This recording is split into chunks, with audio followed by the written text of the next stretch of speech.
Hi everyone, and welcome back to Steve on the Road. What a week. So as you may know, this van is fully electric. There's no gas whatsoever, so I totally rely on electric. And my battery died. What's going on? And it went at the worst possible time as well. I was actually cooking tea at the time. And you know you're cooking tea, you're looking forward to it. So there I was, cooking my tea. I think I had the microwave on and also the air fryer on, which should be pulling about 2,000 watts out the system. The system is 3,000, but it can go up to nearly 4,000. So I wasn't pushing the system at all. And I was drawing maybe about 85 amps out of the system.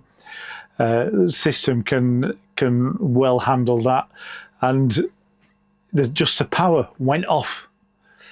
And I'm thinking, what's going on? The power went off, but then the inverter started bleeping, making a warning sound, and went to investigate. I didn't realise that the system was actually sending me emails as well to say that there'd been a problem. With the system, and the DC power stayed on, so the lights here in the van, they stayed on. So I thought it's strange, the lights are on, but the mains power has gone down, especially when I'm cooking my tea as well. So what I did was I turned off the microwave, turned off the air fryer, and then I went outside, because what I've done is I've used one of the cupboards here on the ambulance as an electric cupboard. So all the electrics are all inside there, so they're easily accessible if something goes wrong. And the alarm was still going off, so I went outside, so there was still some power. So I went outside, went to check, and while I was looking to see what happened, the alarm stopped and the inverter powered up again, and everything seemed to be okay. But I thought, no, there's nothing, there's something not right here. I mean, there was no smell of burning or anything like that, so there wasn't any overheating problems or whatsoever. So I did get my voltmeter out just to test, and when I say the battery died, I actually have my battery configured as two batteries, and they're in parallel. So not getting too technical, but there's two batteries side by side, and it's been designed for that reason, so that if a battery goes down, I can isolate it, and I've still got the other one to keep me going. But what happened, one of the batteries had died, and it sort of temporarily dragged the other one down. But then the battery went into safe mode, disconnected itself, and then the other battery came back up to full power, and the system started working again. So I only had half the capacity, but the main thing was I was able to finish cooking my tea and finish my tea. But then, so I had a battery that had died, and I quickly diagnosed that it was the BMS that was faulty. So I manually, physically isolated that battery from the system. So it was totally disconnected. And then I had to order some parts to fix it. So we're going to go outside now, and basically I'll show you where the battery is, and a quick explanation of what a lithium battery is made of, and also how I fixed it as well. So for anyone who's not seen my ambulance before, this is Scotty, called Scotty, because it is a Scottish ambulance, 2016 Mercedes 519 Sprinter with a WAS body on there. I do like the ambulance, and basically I don't have any workshop. Everything I've done to this ambulance has been on the street. No workshops, anything like that. It's always been done on the streets. Anyway, in this side cupboard here, which is a locker, I think, which used to have the backboards and some oxygen bottles, this is where I put the electrical system. I'll just switch the camera around so you can see. So if I open up this door here, you can see just a quick scan of the electrical system, which I am going to do a video in more depth. Obviously not finished yet. There's a bit of tidying up to do here. And as you can see at the bottom, these are my lithium batteries. Now this was the box 1 version, because originally I was going to put the batteries lengthways like this and maybe have them stacked on top of each other, but in the end I decided not to do that. But what happened was I had these connectors, these post connectors here, coming out of the box here, and then it was too long and I couldn't close it because I made the batteries basically before I got the ambulance, so I couldn't fit those in. So I made this box. This is the Mark II version with the actual posts on here, and just move these wires out of the way so you can see the 2 posts here. And what I'm going to do is, this is a battery that's gone faulty. There's the BMS there, that's gone faulty. It needs replacing. So what I'm going to do is I'm going to take this out, make a new box so it's the same as that, and then change the BMS, which is faulty, and then we'll be back on the road again with this. There's 2 batteries for redundancy. If there was just one big battery and the battery failed, then I'd have no power. But because I've got 2 batteries, if one battery goes down, I can isolate it and I've still got another battery. So I've got half the capacity, but still 7.5 kilowatts in that one. So 15 kilowatts in total, so I've still got plenty of power. And so this is why I'm still running. But I'm going to take that off, make a new box, the same as that, repair this, and then put it back in. Now, because I am working on the street and I don't have a workshop, then what I'm going to have to do is, this is the back of the ambulance here. What I need to do is move a few things out here, out of my garage, and then I can use this as the workshop. Let's get to it.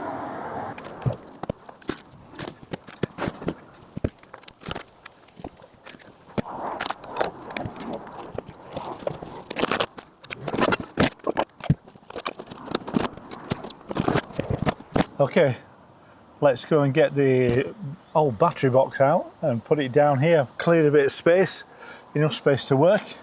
Let's go and get the battery.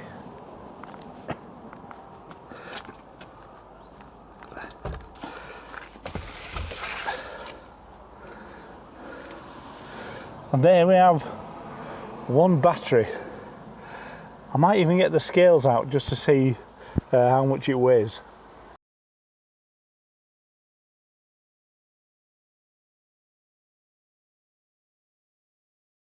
So I'm back in the van, and what I'm going to do is just going to give you just a brief explanation in layman's terms exactly what a lithium battery is.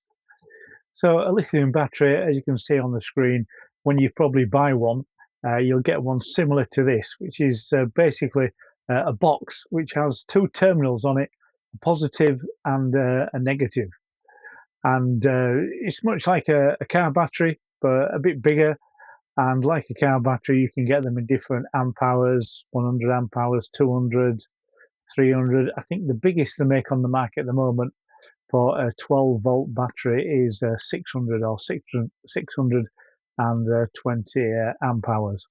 So when we say a lithium battery, we actually mean a lithium iron phosphate battery, which is LiFePO, so Li lithium, Fe iron, PO phosphate. I'm no chemist, but there's a 4 in there for some reason.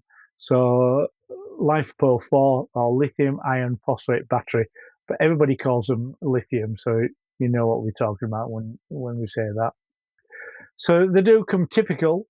You can get them in 12 volts. Most people in vans have a 12-volt system. You can get them in 24 volts. My particular system is a 24-volt system. And you can also get them in 48-volt systems. Mainly the 48-volt systems are used for power walls in houses where you have systems that store your energy that comes from your solar power, or the charge up at night time from cheap electric, and then you use that cheap electric back out of your batteries. So they're normally used for those type of power wall systems, 48-volt batteries. So this, when you're looking at the screen now, is a lithium cell. The lithium batteries are made up of cells, and you can see there a cell, it's got a positive and a negative. Now, typical, these cells are 3.2 volts. So to get a 12-volt battery, we'd add 4 of them in series, which would give you 12.8 volts. But they do have an operating range of between 2.5 volts and 3.65 volts. That's the operating range. So when a lithium cell is down to 2.5 volts, it's considered flat. So flat doesn't mean 0 volts, it means 2.5, and the maximum you're meant to charge these up is to 3.65 volts. So 4 of these cells together in a 12-volt battery, if it went down to 10 volts, then it would be considered flat. And the cells, you can put them in series, you can put them in parallel, you can put them in a combination of series or parallel to make whatever type of battery that you want to make. So for this example, we're going to make a 12-volt battery using a 3.2 volt cells, and these cells are going to be 304 amp hour cells. So we get the cell. This is looking at a cell from the top. We place the first one there, and because we're making a 12-volt battery, we'll need another one, and next to that we'll put another one, and we will need 4 in total. So those are your 4 cells, and we arrange them so the positive and negatives are opposite each other.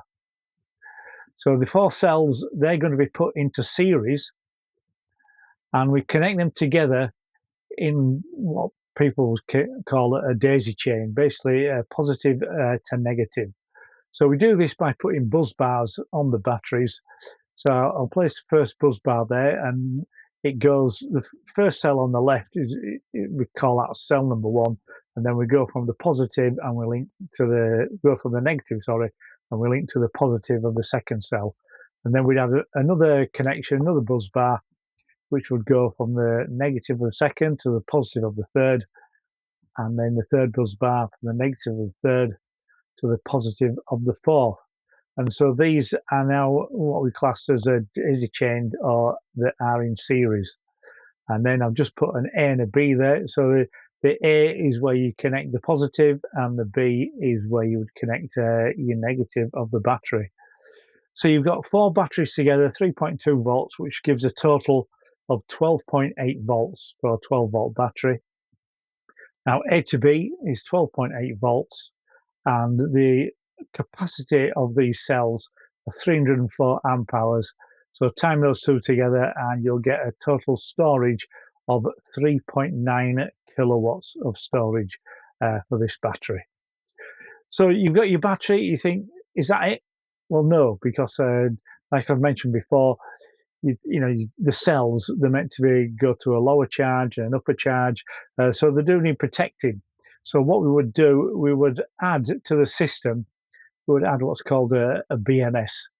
So if we put the BMS, that's a picture of the one that I have in my system. So we add the BMS, and a BMS is actually a battery management system. So basically, it's a safety device. It's like a big switch which will turn your battery off. So it'll shut your battery off if the battery gets too hot, or if the battery gets too cold. The lithium cells don't like charging when we get to freezing point. So 0 degrees or below, apparently you can damage the cells if you charge them while it's freezing.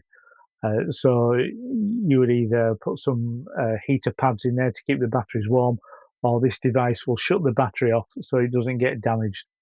It also shuts off if there's an over voltage. So if the batteries are being charged too high, it'll shut them down. And if there's an under voltage, so if a cell goes below 2.5 volts, then the battery will shut down to protect itself as well. Also, the other thing that the BMS can do is it can limit the amount of amps, the amount of current which is going in and out of the battery. So you can limit how much the battery can take in charging, and you can also limit how much current you want, how much power you want to come out of the battery as well. Another thing the battery will do, they have what's called an active balance system. Won't go too much into that, but basically what it does, it checks each cell, and sometimes one or two of the cells will charge up at a slightly different rate to the other. So it'll take some power from one and put it to the other and keep the cells balanced. So the active balancer built in as well. So then what we do is we add these, what I called control wires. Basically what they're doing, these wires that go to the BMS, they're not taking a lot of current at all. They're just there to measure the voltage between each cell. So you'd put the black wire to the negative and then a red wire to each positive of each cell. They do have to be in a particular order, but like I say, this will then monitor the batteries to make sure that they're okay, and also to do with the active balancing as well. So once we've got that attached, we will then attach our power cables where the actual power comes out of the batteries. So we do the first one, the negative would go to the BMS, and then from the BMS it would come out. So basically this switch is in line with the negative terminal. So it's in line, or you can see, with the negative terminal. So when the battery shuts down, it will disconnect the negative terminal from the system. So then we add the positive as well. So we add the positive power cable, and then what we have is the positive and negative for the battery terminals. So all the cells and the BMS, it all goes inside your battery that you buy. All you see on the outside, these exceptions, but all you see on the outside is just the battery terminals, the positive and the negative. All this sort of stuff which is going inside, you wouldn't actually see, but you would get an app on your phone which you connect to the BMS, and BMS will tell you how much power is left in your battery, if it's fully charged or 50% charged, or if there's anything wrong, if it thinks there's something wrong with one of the cells, it would give you a warning as well. So basically, in a nutshell, that is a lithium battery. Okay, so here is the battery, and this is a problem. This thing here, this is called the BMS battery management system, and these are the cells that you can see on the battery here. Yeah. This one has got 8 cells, so it's making a 24-volt battery. I've tested all the cells. All the cells are fine. The problem is this, I'll show you up on the screen, because this has Bluetooth and I can connect into this with my mobile phone, and you can see that it's not working from that. So we're going to make a new box, and then we've got the new part from China to replace this, and then the battery will be working again.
Okay, so what we're going to do now is we've made part of the box. We're actually going to move the cells from the old box to the new box, and then to make sure it's a nice snug fit, we're going to make the rest of the box around the cells, just to make sure it's nice and tight.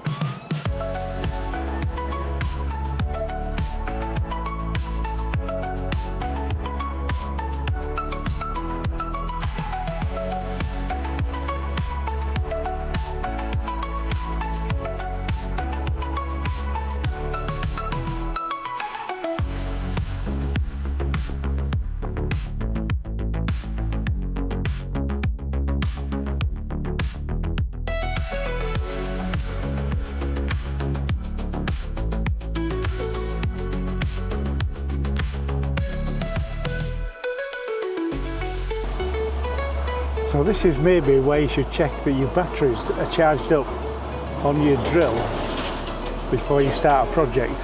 Time for a cup of tea.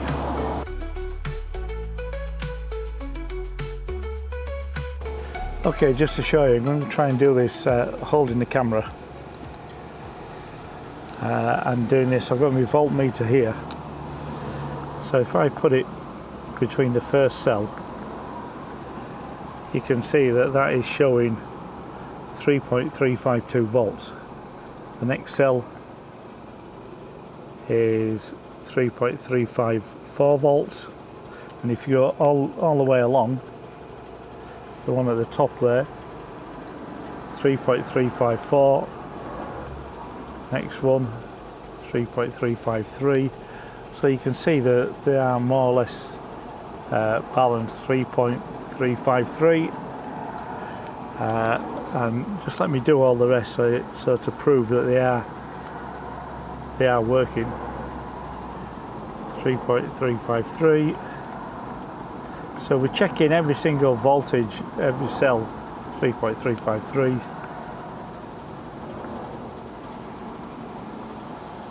3.353.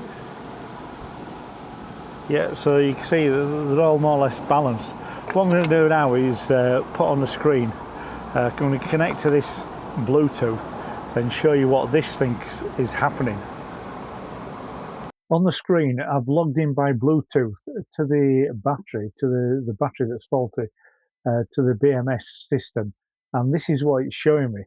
It's showing me that the voltage of the battery is 9.92 volts, when we know when we measured it, it's about 26 volts, and it's showing no amps. So the other thing is, you can see right at the top, the charge has shut down, the discharge has shut down, and the balance has turned off. So basically the battery has shut itself off because it's gone faulty.